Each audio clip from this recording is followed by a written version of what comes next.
I've been thinking about blouse patterns a lot. Even bought 2 more patterns. Okay, that one doesn't count. Far too medieval-ish peasant blouse thing. That one's pretty. Probably do something with that. Has a few variations. But nothing has exactly what I want, which means no matter what, I'm going to be adapting a pattern. So I looked back at my original concept drawing and realized I'm not trying to be historically accurate with this costume. Why worry about trying to make it look like it stepped out of history? It doesn't need to. And since I'm going to have to adapt a pattern, I might as well adapt what I'm good at adapting. I know I am not good at adapting neck holes or the armholes. I remember that from trying to draft the 15th century Gryffindor kirtle gown. That was hard. That was the thing that I struggled on the most. With that in mind, the pattern that has the neckline that I really need, I'm back to this one.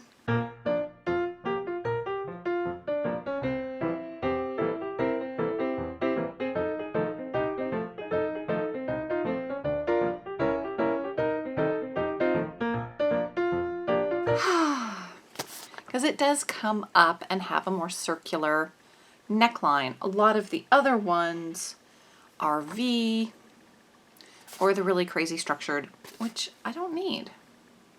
Why complicate my life? This is something that I've done before, not this pattern, but adapting a garment to make it fit my body. Before I really understood how to adjust patterns a bit better to fit me, I figured out, okay, what was the biggest part of me proportionally?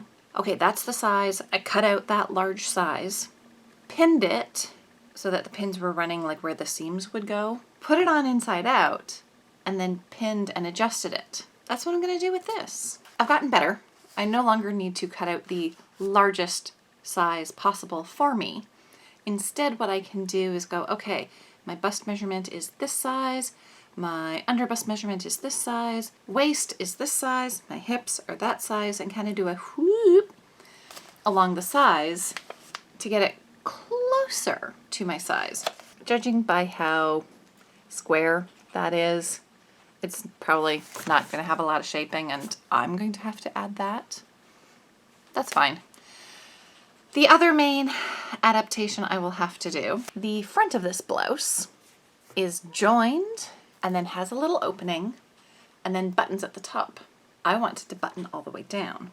Okay, this isn't too bad. The front of the blouse, there we go, right there. Number 18, is not actually joined. It is 2 separate pieces. That one I might make a little bit bigger or have a little extra room to be able to do the buttons on it. That should be fairly easy to adapt.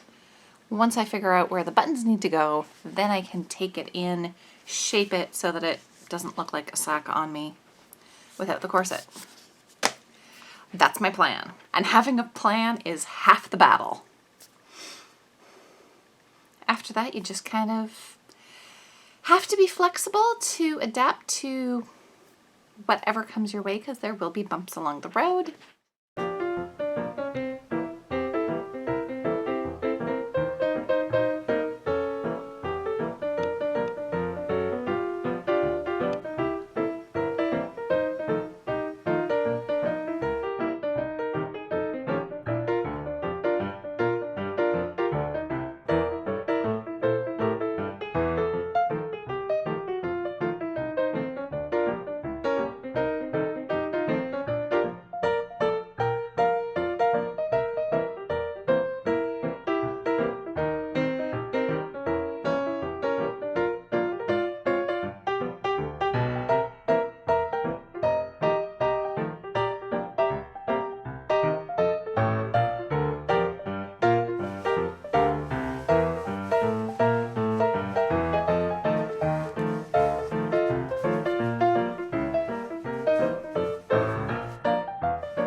That was 2 weeks ago.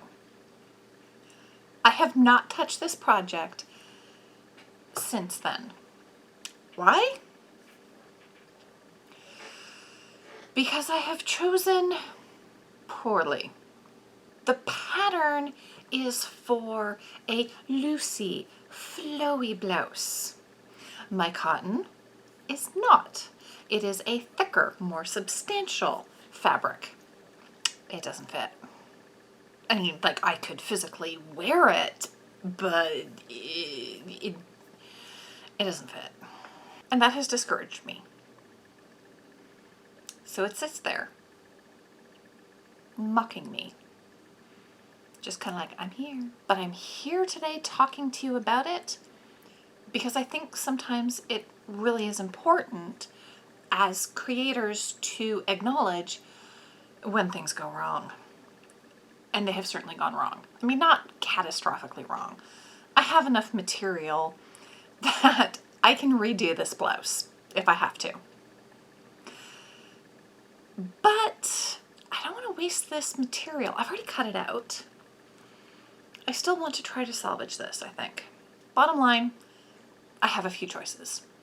I could find a pattern that is more suited to the style and weight of the material I have. Order the pattern online because I live in Ontario.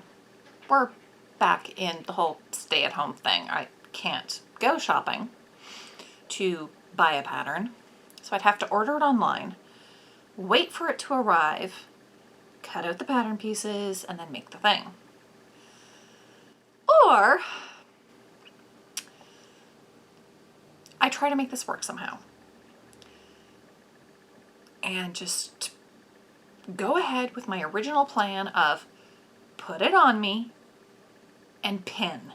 The main reason I started with a pattern piece instead of just faking it or trying to draft was the curvy parts, mostly the neck and the arm. Because I learned when I drafted the pattern for the 15th century Gryffindor kirtle gown, I'm not very good at trying to get those curves in place. That took a lot of work.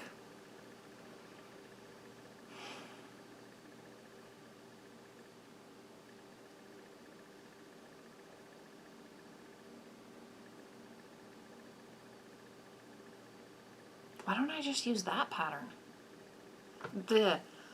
Literally, I had not thought of this until now. I mean, I know it fits me. It has a scoop neckline. I might have to bring it up a bit. But everything else should be relatively where it needs to, and then just attach the sleeve onto it. Ooh. I might have just solved my problem. Okay. Inadvertent benefit of filming this. I thought I was just going to be like, yeah, I made a mistake and I'll struggle through this. You'll see the results later. But it is true. Talking through a problem is very beneficial. There are a lot of times, if I have a crocheting problem, I call my mom. She's the one who taught me. She's my godsend for crocheting problems. I'm like, okay, I can't do this. What do I do? What do we do? What do we do? She'll tell me one solution. And just because I talk to her about it, usually I can solve the problem. Well, this was definitely a productive chat. I think I need to go find those pattern pieces next. Thank you very much for listening to me today. I appreciate it.